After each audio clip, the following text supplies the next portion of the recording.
Terima kasih yang terhormat para Dirjen dan Sekjen dan staf khusus Kementerian Pendidikan dan Kebudayaan, dan kepada semua teman-teman media dan member daripada webinar ini, partisipan. Assalamualaikum warahmatullahi wabarakatuh. Hari ini kita akan membahas beberapa kebijakan dan inisiatif dari Kemendikbud untuk meringankan beban dari berbagai macam pihak, sekolah maupun mahasiswa yang sedang mengalami krisis ekonomi di masa pandemi ini. Saya ada sedikit paparan, izinkan saya memaparkan beberapa inisiatif untuk hari ini.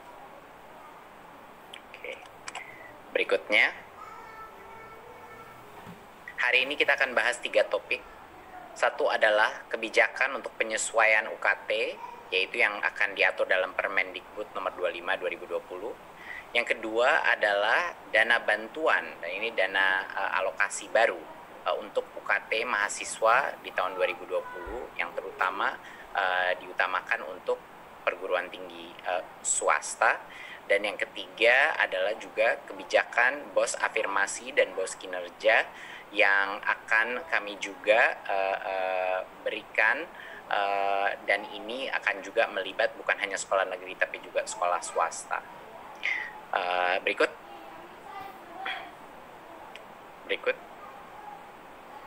Oke. Kami akan mengeluarkan Permendikbud yang memberikan keringanan UKT di bawah ruang lingkup kita, yaitu PTN, ya, untuk keringanan UKT bagi mahasiswa. Kami mendapat berbagai macam tanggapan, berbagai macam input dari grup-grup mahasiswa, grup-grup dosen, dan grup-grup lainnya yang telah menceritakan betapa besarnya beban bagi banyak sekali mahasiswa yang merasa dengan adanya belajar dari rumah, baik krisis ekonomi yang mungkin menimpa orang tua mereka dari sisi penghasilan, dan juga mereka tidak bisa mengakses berbagai macam fasilitas. Jadinya mereka meminta apakah ada arahan dari Kemendikbud untuk meringankan beban UKT mereka. Dan ini adalah jawaban bagi mahasiswa-mahasiswa tersebut. Kami akan mengeluarkan kebijakan baru di mana masing-masing universitas itu boleh dan bisa mensesuaikan UKT secara eksplisit untuk keluarga yang mengalami kendala finansial akibat pandemi COVID-19. Yang tadinya tidak ada rumah regulasi untuk bisa melakukan ini, sekarang kita lanjutkan, kita berikan secara eksplisit. Dan kami memberikan arahan bahwa mahasiswa itu tidak wajib membayar UKT jika sedang cuti kuliah atau tidak mengambil kredit, tidak mengambil SKS sama sekali. Misalnya dia hanya menunggu kelulusan. Jadi dia tidak wajib membayar UKT dalam situasi seperti ini.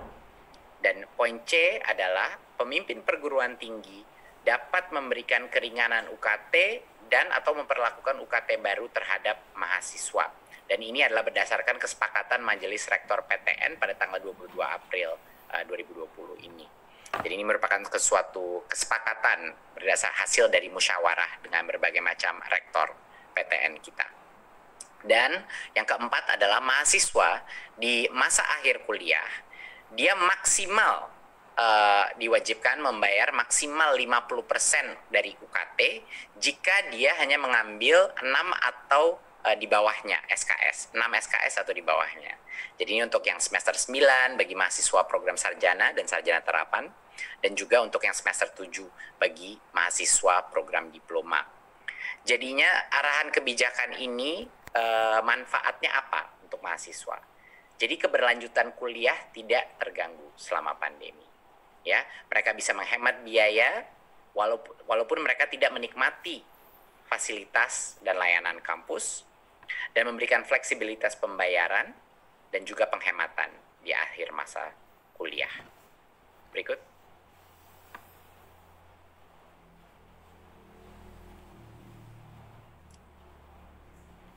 Oke, apa saja jenis-jenis keringanan bagi mahasiswa?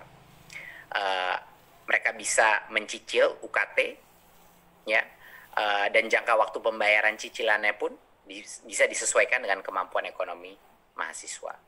Mereka bisa menunda juga pembayaran UKT tersebut, ya, tanggal pembayaran disesuaikan, dan bisa juga UKT-nya diturunkan berdasarkan kemampuan ekonomi.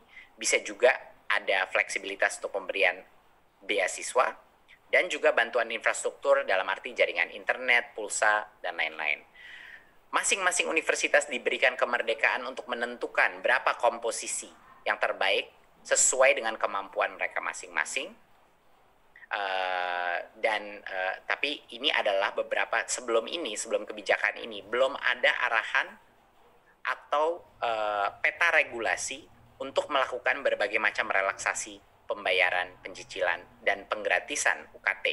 Jadi ini adalah kerangka regulasi yang kita berikan agar semua perguruan tinggi negeri bisa segera melakukan peringanan untuk membantu mahasiswa.